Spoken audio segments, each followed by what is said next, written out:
a graça e a paz do nosso Senhor e Salvador Jesus Cristo esteja conosco. Que esse momento de culto seja um momento agradável na presença do Senhor. E que Deus possa manifestar a sua graça, o seu poder na minha vida e na sua vida. Que de fato a nossa casa, que de fato esse lugar que nós estamos agora, seja um santuário ao Senhor. Onde o nosso coração seja levado a Deus, em adoração sincera e um desejo sincero de ouvir a sua voz falando ao nosso coração. Ore comigo, em nome de Jesus. Pai, muito obrigado por esse momento, onde nós nos reunimos, ainda que à distância, para celebrar o nome do Senhor. Obrigado por cada vida que está conectada a esse programa, a esse perfil, que o Senhor Deus possa abençoar cada um, em qualquer tempo, em qualquer lugar, e que o Senhor possa direcionar essas vidas a receber do Senhor o cuidado, a proteção em todo momento. Abençoe, Deus, esse tempo, que possamos aprender do Senhor, que possamos, ó Deus, guardá-lo como um momento de adoração ao Teu nome, e que o Senhor nos trate, ó Deus, conforme o Teu querer, operando em nós a Tua vontade, em nome de Jesus. Amém. Abra sua Bíblia, Salmo 105. O salmista diz assim: rendei graças ao Senhor e invocai o seu nome, fazei conhecidos entre os povos os seus feitos, cantai-lhe salmos, narrai todas as suas maravilhas. Gloriai-vos no seu santo nome, alegre-se o coração dos que buscam o Senhor. Buscai o Senhor e o seu poder, buscai perpetuamente a sua presença. Queridos, nesses dias estamos afastados uns dos outros, não temos tido o privilégio de desfrutar da presença dos irmãos. Contudo, a presença do Senhor nunca nos falta e por isso nós nos alegramos e sabemos que em breve, pela permissão do Senhor, querendo Ele, estaremos juntos para celebrá-lo, para adorá-lo. Mas quando esse dia não chega, eu e você hoje podemos adorar o Senhor no nosso coração, no nosso lar, em nosso trabalho, sabendo que o Senhor há de nos abençoar. Louve o Senhor, bendiga o seu santo nome. Vamos bendizer juntos ao nome do Senhor.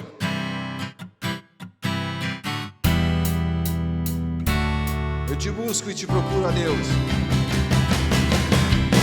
Eu te busco, te procuro, ó Deus.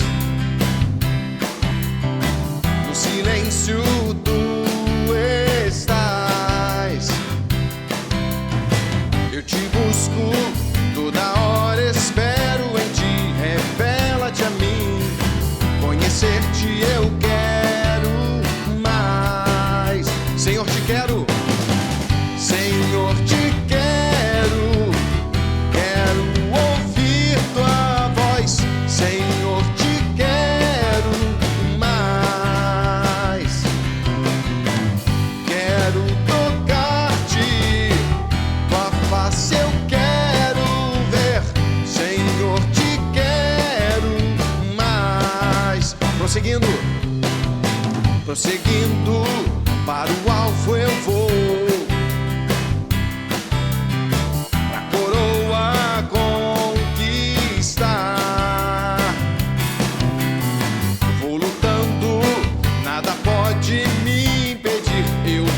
Seguir, conhecer-te eu quero mais. Senhor, Senhor, te quero, quero ouvir tua voz. Senhor, te quero mais. Quero tocar-te, tua face eu quero ver. Senhor, te quero mais. Senhor, te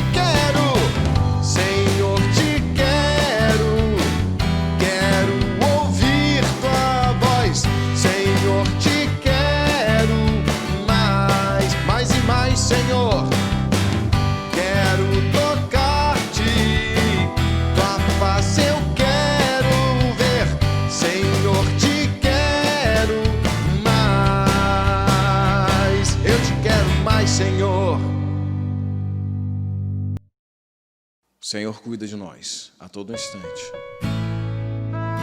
Basta confiarmos nele, descansarmos no seu amor. Ele tem o controle de tudo.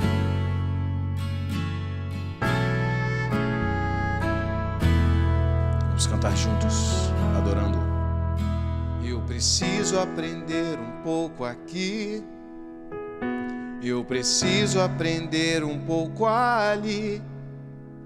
Eu preciso aprender mais de Deus, porque Ele é quem cuida de mim. Se uma porta se fecha aqui, outras portas se abrem ali. Eu preciso aprender mais de Deus, porque Ele é quem cuida de mim. Deus cuida de mim. Deus cuida. Deus cuida de mim. Na sombra das suas asas, Deus cuida de mim. Eu amo a sua casa e não ando sozinho. Não estou sozinho, pois sei, Deus cuida de mim. Deus cuida de mim. Na sombra das suas asas, Deus cuida de mim. Eu amo a sua casa e não ando sozinho. Não estou sozinho, pois sei, Deus cuida de mim. Se na vida não tem direção, é preciso tomar decisão. Eu sei que existe alguém que me ama, Ele quer me dar a mão. Se uma porta se fecha aqui, outras portas se abrem ali.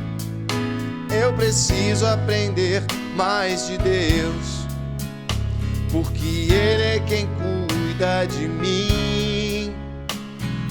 Deus cuida de mim. Ele cuida. Deus cuida de mim. Na sombra das suas asas, Deus cuida de mim. Eu amo a sua casa e não ando sozinho. Não estou sozinho, pois sei, eu sei, Deus cuida de mim. Ele cuida, Deus cuida de mim. Na sombra das suas asas, Deus cuida de mim. Eu amo a sua casa e não ando sozinho. Não estou sozinho, pois sei, Deus cuida de mim. Ele cuida de nós a todo instante. Basta confiarmos e crermos nele. Obrigado pelo teu cuidado.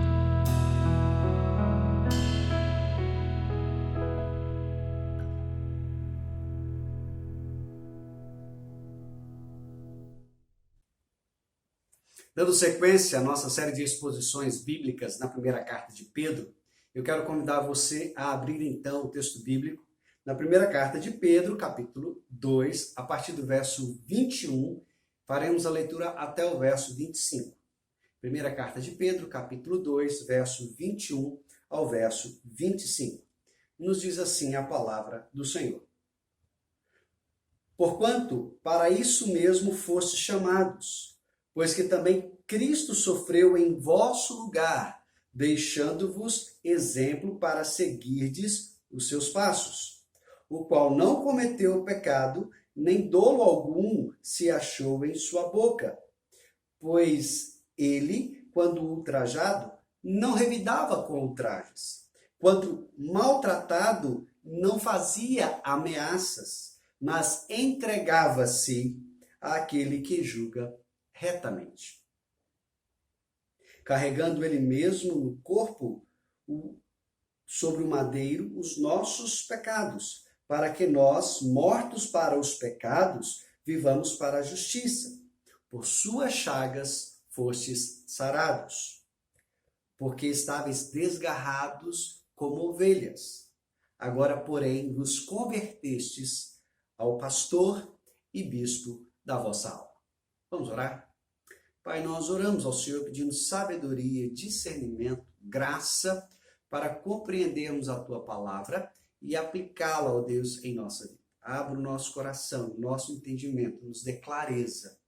É o que nós te rogamos, em nome do Senhor Jesus. Amém.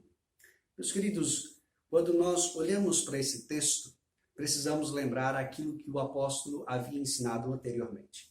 Se você então voltar os seus olhos imediatamente aos versos 18 até o 20, você vai perceber que o apóstolo Pedro está falando acerca de como nós devemos nos sujeitar à autoridade daqueles que são senhores sobre as nossas vidas.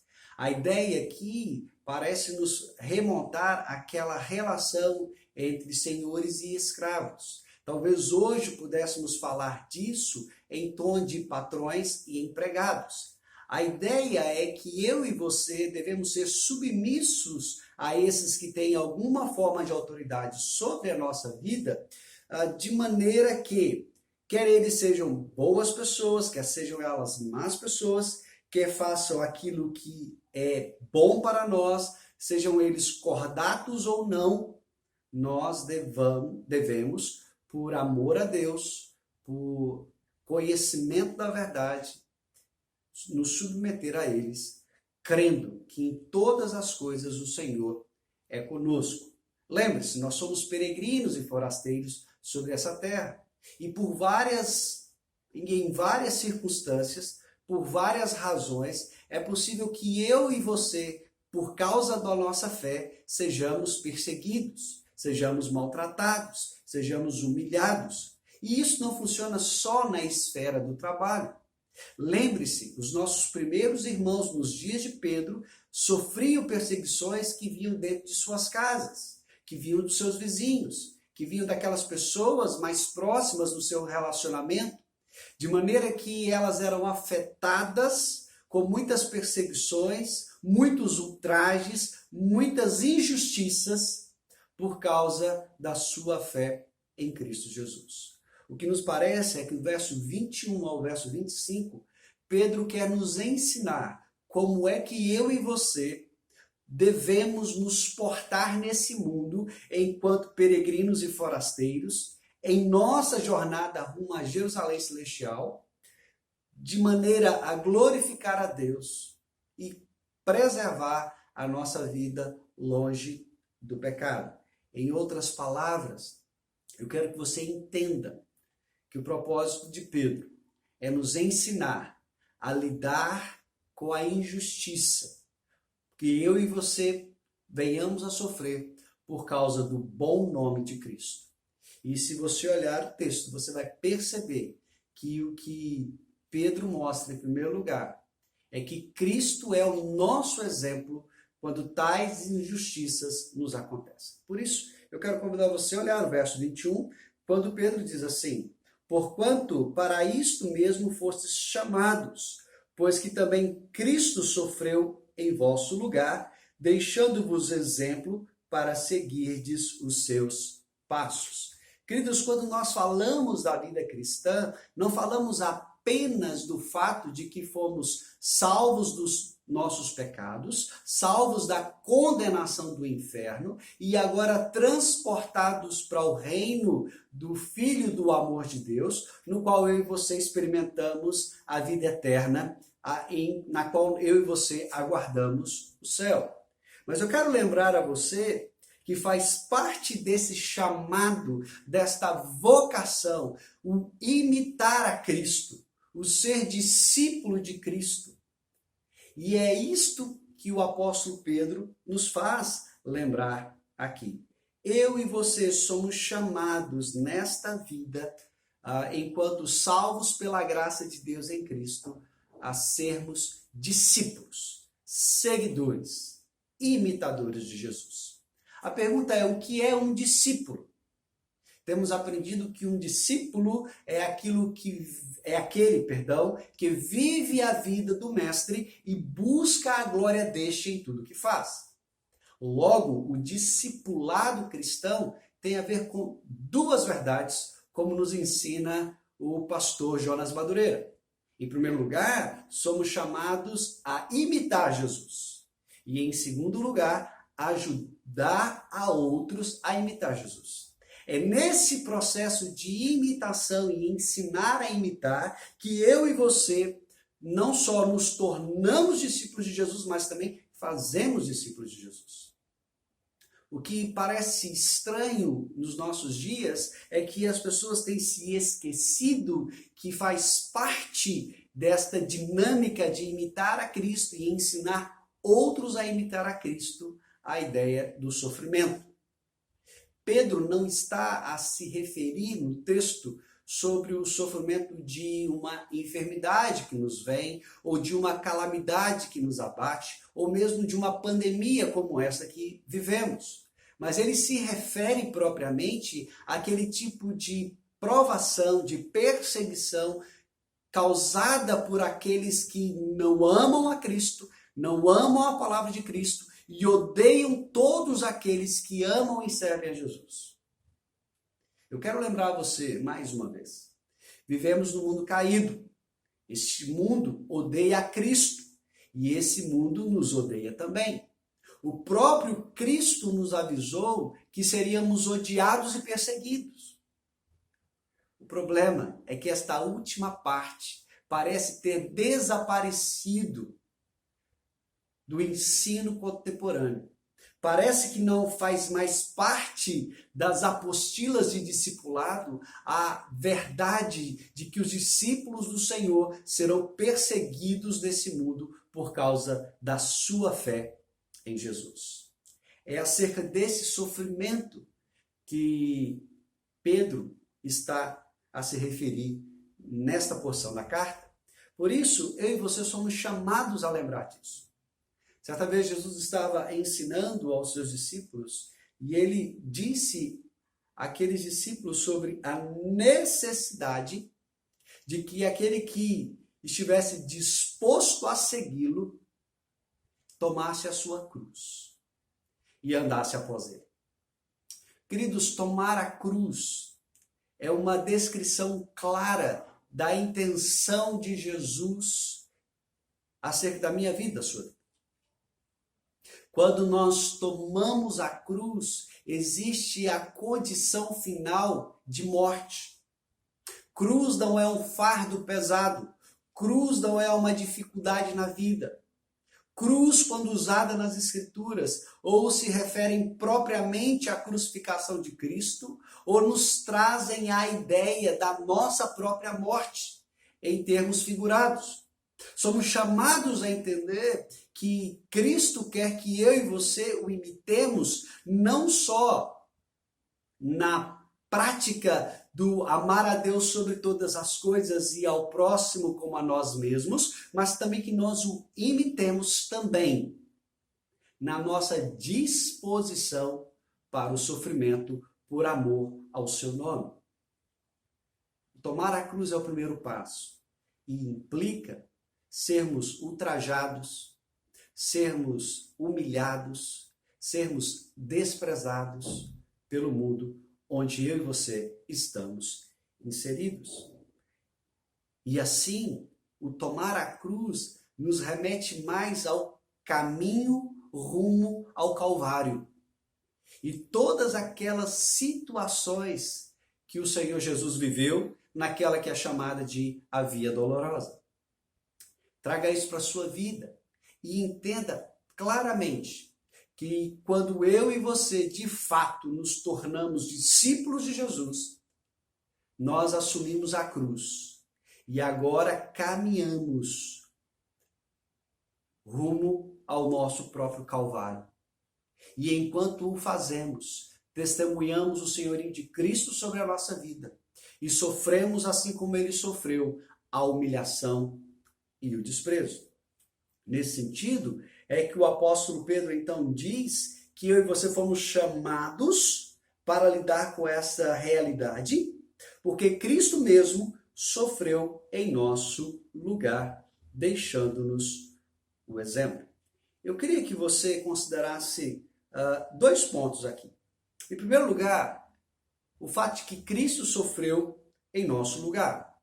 Quando lemos a palavra do Senhor, em especial a carta de Paulo aos Filipenses, no capítulo 2, versos 5 ao verso 8, nós percebemos ali uma noção de que Cristo decidiu sofrer por nós. Portanto, esse sofrimento de Cristo por nós, em primeiro lugar, possui um caráter voluntário. Na eternidade, o Filho eterno de Deus se dispôs a sofrer em nosso lugar. Ele, por sua própria vontade, por sua livre vontade, decidiu tomar a carne humana, decidiu vir a esse mundo, ser reconhecido como servo, não considerando a sua posição e o seu status como Deus, a fim de prover não só obediência ao Pai, mas também prover a nossa eterna redenção. Em segundo lugar, é necessário que eu me lembre que esse Cristo que sofreu em nosso lugar não só sofreu de forma voluntária, mas sofreu de forma imerecida. O autor de Hebreus nos lembra que Jesus, em todas as coisas, foi tentado como eu e você, porém ele não pecou. O apóstolo Paulo escreveu na sua segunda carta aos Coríntios, no capítulo 5, verso 21, diz que aquele que não conheceu o pecado, Deus o fez pecado em nosso lugar. Portanto, todo o sofrimento que Cristo teve no meu lugar e no seu lugar foi voluntário, foi imerecido, mas também foi substitutivo, ou seja, ele não só tomou sobre si a cruz, ele não só tomou sobre si o castigo, mas ele assumiu propriamente o meu lugar, sofrendo por minha causa, morrendo por minha causa, para que, satisfazendo a justiça de Deus, ele pudesse me dar um novo acesso ao Pai e um novo relacionamento com Deus. Ao se tornar o meu substituto, o seu substituto, Cristo sofreu a pena que era minha e sua. Ele foi como que condenado no meu e no seu lugar. E ele suportou o cálice da ira de Deus naquela cruz. Por isso, quando Pedro nos lembra que Cristo é o nosso modelo, ele não é simplesmente um modelo ideal, mas ele é um modelo real, porque ele literalmente fez, ele literalmente viveu, ele particularmente sofreu, sem merecer, voluntariamente e de maneira substitutiva, para que eu e você não tivéssemos que lidar com a dura realidade da ira de Deus. Mas eu quero que você também se lembre, em segundo lugar, que quando nós falamos que ele sofreu em nosso lugar, que esse sofrimento tem como propósito nos deixar um caminho a seguir. Quando o texto usa a ideia do exemplo, dos passos a se seguir, ele quer que eu e você nos lembremos da escola. Aqueles mais experientes que aprenderam a ler e a escrever usando aquelas antigas cartilhas, por certo vão se lembrar das linhas pontilhadas que formavam as letras e os números. Então nós éramos ensinados a passar o lápis por cima daquele pontilhado a fim de formar a letra a fim de formar um número e assim nós pudéssemos ter a habilidade treinada de escrever corretamente as letras. Esta é a ideia da palavra exemplo no texto bíblico. É o modelo sobre o qual nós escrevemos, é o modelo sobre o qual nós aprendemos. E esta palavra está unida à ideia dos passos a serem seguidos. O que Pedro nos sugere é que Cristo, enquanto exemplo, nos chama a segui-lo de perto, como que colocando os nossos próprios pés sobre as suas pegadas. Ou seja, somos chamados a reconhecer que Cristo sofreu por nós. E agora eu e você devemos estar prontos a sofrer em seu lugar, por causa do seu nome, por causa da sua glória, por causa daquilo que ele fez por nós. Algo que eu jamais poderia ter feito por mim mesmo. Algo que você jamais conseguiria fazer por você mesmo. Cristo fez por nós, por amor ao Pai, por amor a mim e a você. Nesse sentido, eu queria que você considerasse então que nós precisamos olhar para Jesus e ver nele esse exemplo positivo de encarar o sofrimento por causa do Evangelho, crendo que ele fez tudo o que era possível, tudo o que era necessário para a minha salvação, para a sua redenção. Mas o que isso tem a ver comigo? Queridos, quando nós nos lembramos que faz parte do pacote cristão o sofrer em nome de Cristo, eu e você precisamos rever o nosso discipulado. Porque das duas, uma.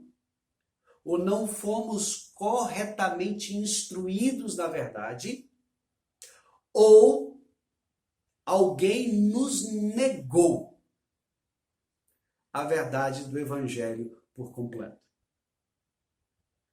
Queridos, se eu e você não nos esmerarmos no Evangelho e dependemos apenas daquilo que nos ensinam, sem conferir aquilo que as Escrituras nos dizem, corremos o grande risco de viver uma vida cristã medíocre, uma vida cristã infeliz. Porque no dia que há adversidade por causa do nome de Cristo bater a nossa porta, é possível que nós abandonemos a fé. É possível que nós nos desviemos dos caminhos do Senhor. E isso demonstrará um fato público e notório. Jamais fomos verdadeiramente discípulos de Cristo. Jamais nascemos de novo. Jamais experimentamos a graça de Deus em nossa vida. Por isso, meu irmão, considere isso. Será que eu e você não temos nos acomodado por conta de um evangelho fácil, de um evangelho água com açúcar, que nos entorpece, que não nos deixa lidar com a realidade como ela é? E por causa disso temos pecado contra Deus quando as provações vêm? Será que eu e você temos evidenciado na nossa vida esta disposição para sofrer no lugar de Cristo, ou em nome de Cristo, ou por causa do Evangelho de Jesus? Será que nós temos feito como os discípulos que, depois de confrontados pelo Sinédrio e chamados a não pregar mais do Evangelho, eles considerem com alegria o fato de poderem ter sofrido pelo nome de Cristo? Faz parte da nossa esperança de vida estar prontos para sofrer pelo nome de Jesus. Mas em segundo lugar, eu quero que você considere então que Pedro quer nos ensinar nos versos 22 e 23 como Jesus nos é modelo. E aqui ele nos chama a pensar em duas perspectivas. Em primeiro lugar, ele nos chama a pensar em Jesus como modelo de santidade, verso 22, e um modelo de humildade, no verso 23. Observe então o verso 22, quando Pedro diz assim: o qual não cometeu pecado, nem dolo algum se achou em sua boca. Quando nós olhamos para as Escrituras Sagradas, Jesus Cristo nos é apresentado como aquele que marcou em sua vida, ou por sua vida, a santidade como característica marcante do Filho de Deus. Assim, quando nós falamos de uma vida de santidade, percebemos que santidade não é um adereço a mais na vida cristã, mas é o centro da experiência da vida cristã. Ou seja, todos nós somos chamados a sermos santos, como o Senhor Deus é santo. Ao autor de Hebreus, mais uma vez, eu quero te lembrar, nos chama a olhar para Cristo e entender que em todas as coisas, a minha semelhança e a sua semelhança, ele foi tentado. Porém, em todas as coisas, ele não pecou contra Deus. De maneira que o próprio Jesus, falando acerca de si em sua oração sacerdotal, disse que ele se santificava pelos seus. Que ele realmente buscava esse relacionamento pessoal com Deus, a fim de ter na sua própria vida a santidade perfeita do homem perfeito, para ensinar a mim e a você o caminho a seguir. Se você então olhar para o texto, o verso 22 vai nos dizer que o Senhor não cometeu pecado algum, nem dolo se achou na sua boca. É necessário dizer que o texto é uma lembrança de Pedro, do capítulo 53 de Isaías, onde Jesus Cristo é apresentado como o servo sofredor que vem em nome do Senhor Deus para se entregar, para se oferecer como oferta pelo pecado do povo de Deus. Nesse sentido, eu e você precisamos olhar para o texto e ver o cumprimento disso na vida de Jesus. Em primeiro lugar, eu queria lembrar então com você que pecado é qualquer falta de conformidade com a lei de Deus e qualquer transgressão desta lei. Quando nós dizemos que Jesus não pecou, estamos afirmando de forma positiva que ele cumpriu perfeitamente a lei de Deus, que ele cumpriu de maneira adequada todos os mandamentos da palavra do Senhor, que em nenhum momento a sua vida deixou de ser pautada pelas Escrituras e que em todo tempo ele buscou a vontade de Deus em tudo que fazia. Queridos, isso para nós é importante, porque muitas vezes nós temos uma ideia de santidade, uma ideia de uma vida sem pecado, que remete à nossa mente a uma pessoa distante da civilização, longe do mundo no qual vivemos, experimentando momentos de contemplação, vivenciando um afastamento de tudo aquilo que lhe pode provocar a queda. Mas quando nós olhamos para Jesus, nós vemos um homem no meio das multidões, um homem junto às pessoas, vivendo e convivendo com todos. Mas o que determinava a sua vida de santidade era a sua relação com a palavra de Deus. Em nenhum momento ele deixou de seguir a palavra do Senhor. Viver sem pecado neste mundo é uma atitude que eu e você precisamos construir à medida que nós vivemos a nossa vida totalmente regrada e pautada pelas Escrituras. É fato que não conseguiremos viver isso de forma perfeita, porque nós não somos perfeitos.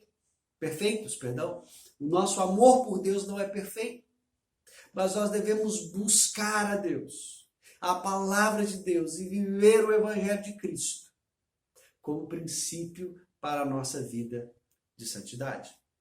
Outro aspecto que me chama a atenção no verso 22, como esse exemplo de santidade de Cristo para nós em meio ao sofrimento, nos faz pensar justamente no fato de que na sua boca não havia dolo.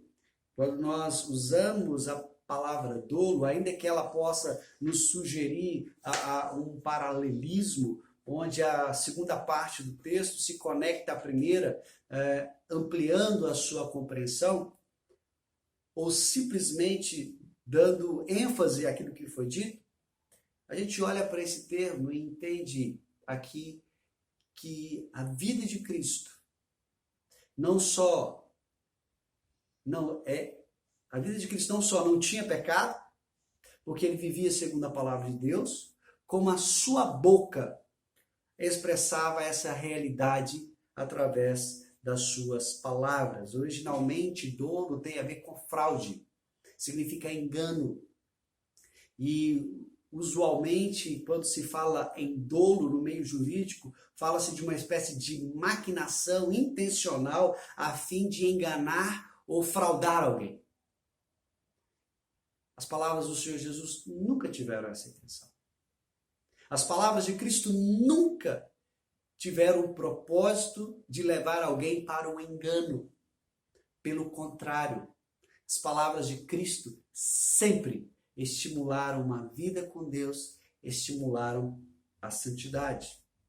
E quando nós pensamos nisso, nos lembramos de Tiago, escrevendo na sua carta, o capítulo 3, verso 2, que aquele que refreia a sua língua é perfeito varão. No que diz respeito a Jesus, nós encontramos um modelo de santidade que, através dos seus atos, das suas palavras e dos seus pensamentos, mostram uma vida conectada à palavra de Deus. Deixa eu dizer uma coisa. O exemplo de Cristo nos vem à mente nesse momento, nos mostra que muitas vezes eu e você, no afã de resguardar os nossos direitos, no afã de defender o nosso bem viver, muitas vezes pecamos contra o Senhor. É claro que o Senhor Jesus nunca nos proibiu de buscarmos os nossos direitos. Ele próprio disse aos seus discípulos que quando fossem perseguidos numa cidade, eles deveriam fugir para outra cidade. Paulo, quando estava perante o Sinédrio, vendo que seria julgado como traidor, como um apóstata, como alguém que havia profanado o templo, apelou para César e, como cidadão romano, foi julgado por César. A grande questão, queridos, é que não podemos exercer nosso direito com base na mentira, que não podemos buscar o pecado como uma alternativa para fugirmos do sofrimento. Queridos, a alternativa nunca será o pecado, mas a santidade. E se o Senhor nos quiser livrar, Ele nos livrará. Se o Senhor não nos quiser livrar do sofrimento por causa do seu nome, Ele não nos livrará. Mas de forma nenhuma temos o direito de pecar contra o Senhor da nossa vida. Mas olha adiante, o verso 23, temos esse segundo exemplo. Agora o modelo não é de santidade apenas, mas é também de humildade, de mansidão. Essas duas ideias das Escrituras são muito poderosas. Quando nós falamos de alguém que é humilde, falamos de alguém que sabe quem ele é diante do outro. É alguém que tem pleno conhecimento de si, de suas capacidades, de sua potencialidade, de maneira que ele nem é arrogante, nem também se menospreza, mas ele é consciente de si. Veja, nos nossos dias, falar em humildade e mansidão é falar sobre fraqueza. A nossa sociedade vê uma pessoa humilde e mansa como uma pessoa fraca e indecisa. Mas as Escrituras trazem uma ideia diferente. Nas Escrituras, a pessoa que é humilde, que é mansa, é essa pessoa que tem compreensão da sua força, mas age com base na gentileza. É aquele que se permite sofrer o dano, porque olha para o outro e sabe que ele tem menos força, menos capacidade, menos condições de agir ou de fazer algo melhor. Nesse sentido, eu quero que você se lembre quem é Jesus. Jesus é o Filho de Deus. Ele é o Verbo da vida. Ele é a luz do mundo. Jesus é o Verbo que se fez carne e habitou entre nós. Ele é a imagem perfeita de Deus. O Salmo 29 nos diz que com o sopro da sua boca o Senhor despedaça os cedros do Líbano. O que Cristo não poderia ter feito na via dolorosa? Jesus, com o falar da sua boca, poderia ter destruído os seus inimigos. Jesus, com a sua palavra de ordem, teria descido daquela cruz em um momento. Porém, ele não fez isso por uma única razão. Porque não era este o propósito de Deus para a vida dele. Queridos, Jesus está plenamente consciente do propósito de Deus na sua vida. Por isso, por mais doloroso que tenha sido o Calvário, por mais aflito que o coração dele pudesse estar naquele momento, ele estava confiante de que Deus estava cumprindo todo o seu propósito em sua vida. É esse tipo de humildade que fazia com que Jesus não revidasse os ultrajes com mais ultraje, que não revidasse os maltratos com ameaças. Mas em todo momento a atitude de Jesus estava olhando para o seu Deus, confiante nas promessas do Senhor para a vida dele. E por isso em todas as coisas ele foi obediente. Assim como ele, meus irmãos, nós não estamos nesse mundo para buscar a nossa própria vontade. Nós não estamos nesse mundo para agradar o mundo, nem mesmo para agradar a nós mesmos. Nós estamos nesse mundo para viver para a glória de Deus, para manifestar a graça do Senhor. E muitas vezes eu e você poderemos servir de espetáculo horrendo ao mundo, porém, em nenhum momento devemos revidar mal com mal. Pelo contrário, façamos como Jesus. E o que é que Jesus fez? Como padrão de humildade, ele entregou a si mesmo àquele que julga retamente. Veja, o mundo olha para nós e nos despreza. O mundo olha para nós e nos critica. E em toda vez que o mundo age dessa forma, ele faz um juízo de nós. Ele faz um juízo de nossos valores. Ele faz um juízo da nossa fé. Quando eu e você revidamos os ultrajes, quando eu e você revidamos o mal que nos é feito, o que estamos fazendo é concordar com o juízo do mundo, abrindo mão dos nossos valores e agir como o mundo age. Por isso devemos nos entregar a Deus, entendendo que Ele, a seu tempo, retribuirá o mal feito, entendendo que Ele, a seu tempo, trará o juízo devido à vida daqueles que têm sido usados pelo mundo para ser tropeço na nossa vida, para causar dor e sofrimento a mim e a você. Lembrando principalmente que haverá um dia em que todas as coisas serão colocadas em evidência. E nesse dia, pela graça do Senhor, estaremos assentados nos lugares celestiais em Cristo. Veja, isso não é um revanchismo. Não se trata de quem é melhor, mas se trata de sermos fiéis a Deus, apesar das lutas, apesar dos sofrimentos. Por isso, queridos, eu e você precisamos considerar que eu e você devemos sempre entregar a Deus a justiça aplicada à nossa vida. Precisamos aprender com Jesus, que olha da cruz e vê os seus algozes e diz: perdoa-lhes, porque não sabem o que fazem. Precisamos fazer como Estevão: perdoa, Senhor, eles não sabem o que fazem. Ou dizer como o próprio Paulo, depois de esbofeteado diante do Sinédrio, olhando para o sacerdote Ananias, dizendo a ele: o Senhor te dará paga. Porque é isso, queridos. O Senhor trará juízo. Tudo aquilo que o mundo fez contra aqueles que foram fiéis a Ele em todo momento. Mas eu quero, finalmente, olhar os versos 24 e 25 e entender com você qual o propósito, qual o objetivo do sofrimento de Cristo. Sim, ele nos foi exemplo.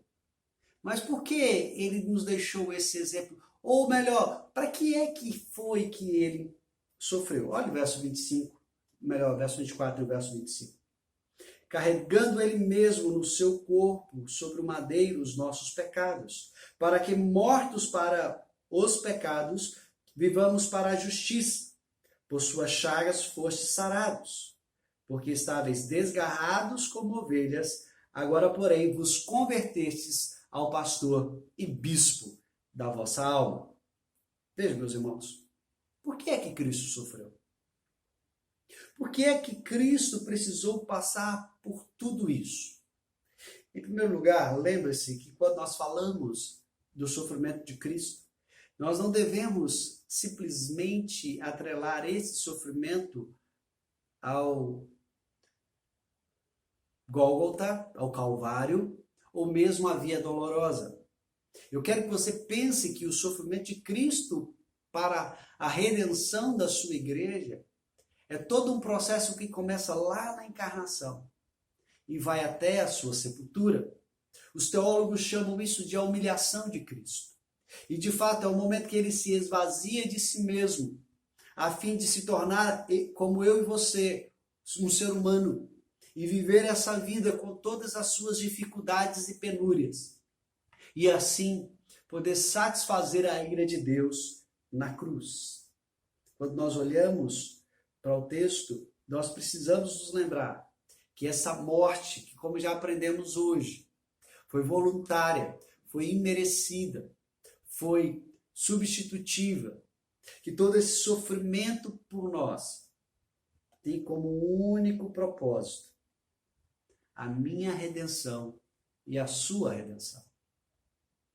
Veja, Pedro é categórico em dizer que na cruz, em seu corpo, ele levou o peso dos nossos pecados.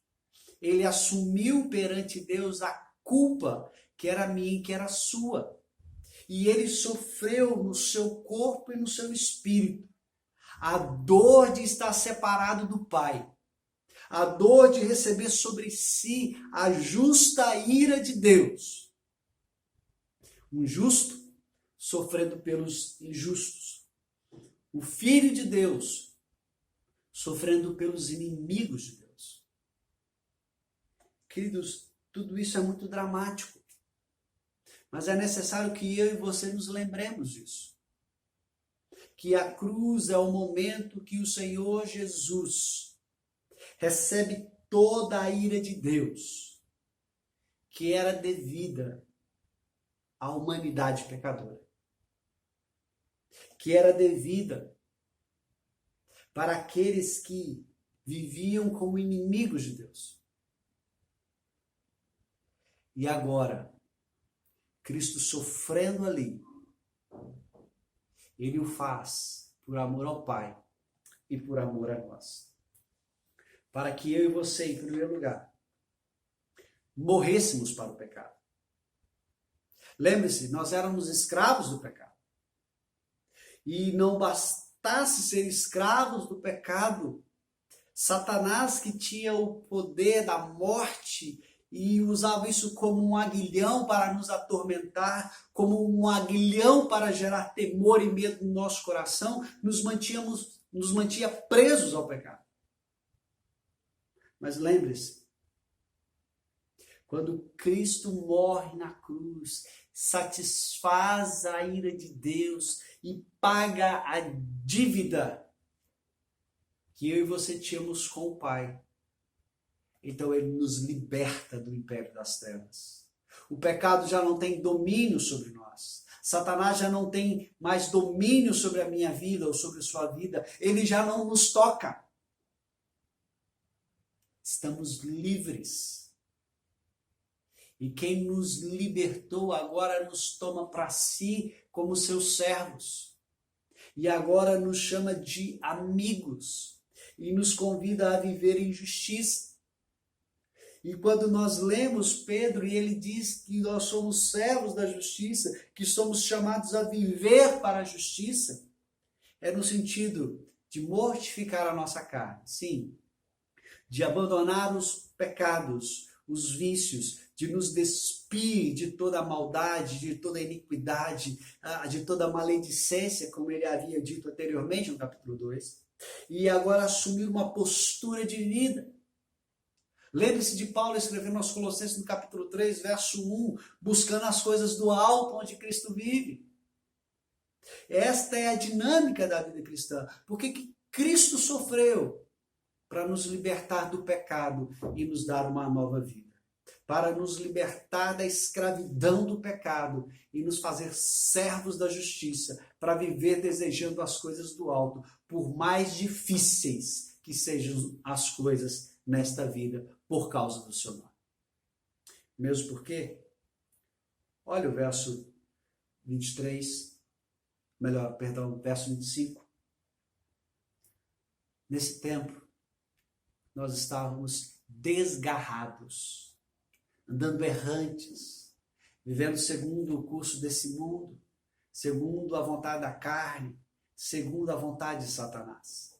Mas agora, eu e você, fomos trazidos para perto, nós nos convertemos, mudamos de direção e agora estamos próximos daquele que é o verdadeiro pastor e bispo da nossa alma. A palavra bispo, ela tem a ideia de alguém que é o guardião, que é o protetor, que é aquele que supervisiona. Quando Pedro chama Jesus de bispo, ele quer fazer com que eu e você nos lembremos que como pastor, ele é aquele que tem sobre a nossa vida superintendência, é aquele que nos guarda, é aquele que nos protege. E, portanto, nada que o mundo nos fizer será suficiente para nos arrancar das suas mãos, para remover de nós a sua proteção. É por isso que o apóstolo Paulo, mesmo diante da morte, na iminência da sua decapitação, ele diz ao seu amado filho na fé Timóteo: eu sei que eu estarei seguro, porque o Senhor me livrará de todo mal e me levará ao seu reino celestial. Queridos, precisamos reaver a doutrina do sofrimento pelo nome de Cristo, como parte do genuíno discipulado cristão. E talvez você se pergunte, mas o que isso tem a ver com esperança? Como é que isso renova no meu coração a esperança em meio aos momentos difíceis? Em primeiro lugar, queridos, foi para isso que nós fomos chamados. Foi para isso que eu e você fomos feitos discípulos de Cristo. Para viver como Cristo. Para experimentar na nossa vida o que é ser parecido com Jesus, a fim de que fôssemos moldados e refeitos à imagem do Filho, que é a expressão exata do ser de Deus. Sim, Deus está nos ensinando a viver em fé, em dependência e em esperança. E Ele usa nesse mundo sofrimento para isso. Por isso, bem-aventurados sois quando vos perseguirem e vos injuriarem e mentindo disserem todo mal contra vós. Regozijai e exultai, porque foi assim que eles fizeram com os profetas que vieram antes de vós. Queridos, quando eu e você sofremos pelo nome de Cristo, não só nos tornamos mais parecidos com Jesus, como somos arrolados entre os homens e mulheres de Deus, que vivendo em fé, se tornam hoje uma grande nuvem de testemunhas de como é fascinante, maravilhoso e espetacular viver para Deus em todas e quaisquer circunstâncias. Em segundo lugar, eu quero que você entenda que a nossa esperança é renovada porque deixamos de crer numa fuga. Sim, o que muito do cristianismo contemporâneo tem ensinado, meus queridos, é uma fuga da realidade. Uma fuga que se torna insignificante em momentos difíceis da vida. Sim, é fuga quando um pastor sobe no púlpito e só promete vitória. É fuga quando um líder cristão, ou que se diz cristão, prega que tudo vai dar certo. Porque a experiência bíblica é bem diferente dessa. Onde estão os falsos profetas que anunciam a prosperidade? Onde estão os líderes que dizem que tudo vai dar certo nesse momento da vida?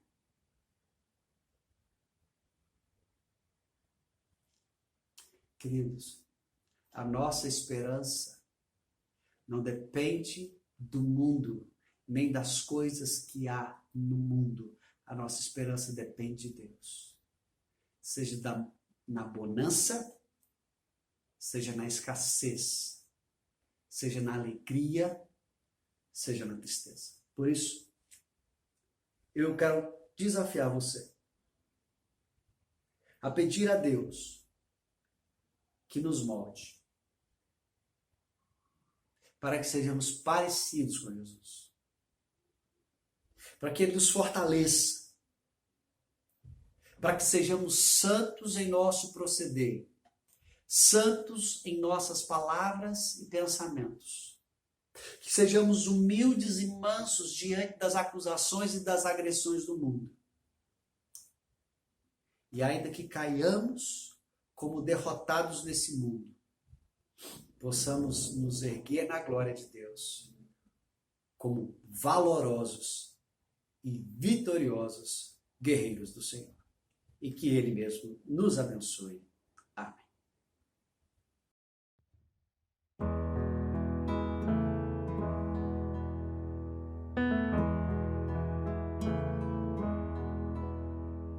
Cada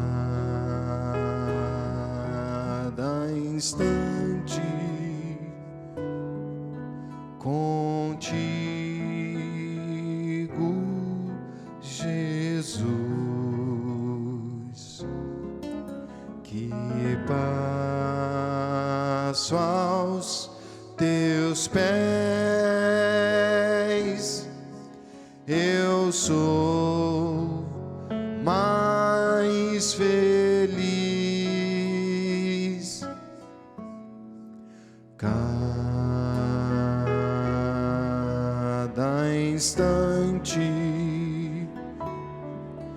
contigo, Jesus, é paz em minha alma, suave harmonia no teu grande amor. É paz em minha alma, suave harmonia no teu grande amor.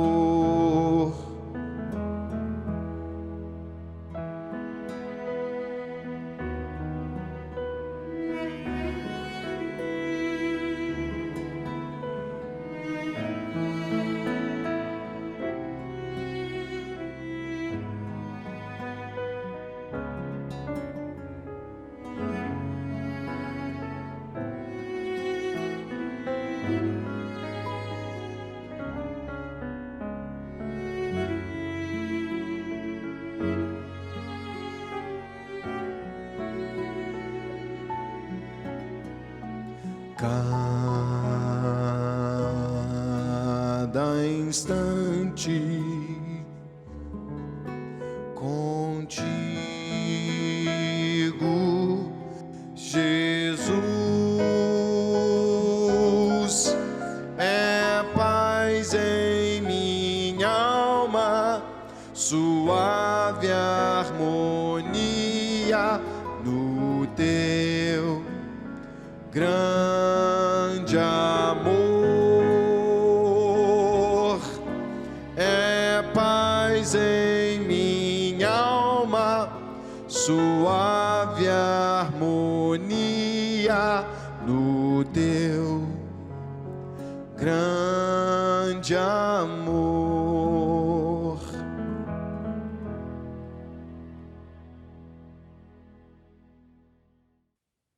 Chegamos ao final desse momento de culto. Eu quero agradecer a Deus por sua vida. E quero desejar a você uma semana próspera e abençoada pelo Senhor. Que ao longo dessa semana você possa experimentar mais uma vez renovada sobre a sua vida a graça e também a misericórdia do Senhor. Eu quero convidar você a orar nesse instante, pedindo ao Senhor Deus que nos abençoe e que possa derramar sobre nós o seu cuidado mais uma vez. Oremos ao Senhor. Pai querido, muito obrigado, porque até aqui o Senhor tem nos abençoado. E cremos, Senhor, que nessa semana que se inicia, mais uma vez teremos provas do teu cuidado e do teu amor para conosco. Rogamos a Ti, ó Deus, que tua misericórdia se acampe sobre a vida dos teus filhos, sobre os membros da primeira igreja presbiteriana de Cachoeiro do Itapemirim, sobre aqueles que têm, ó Deus, acesso a esse vídeo e que sejam, ó Deus, por Ti mesmo guardados e sustentados em todo o tempo. Eu oro, ó Pai, suplicando sobre a vida destes meus irmãos, a Tua companhia, que a Tua presença, ó Deus, seja uma realidade na vida deles e que assim sendo, ó Deus, eles possam ver com alegria os Teus poderosos feitos sendo realizados em suas vidas.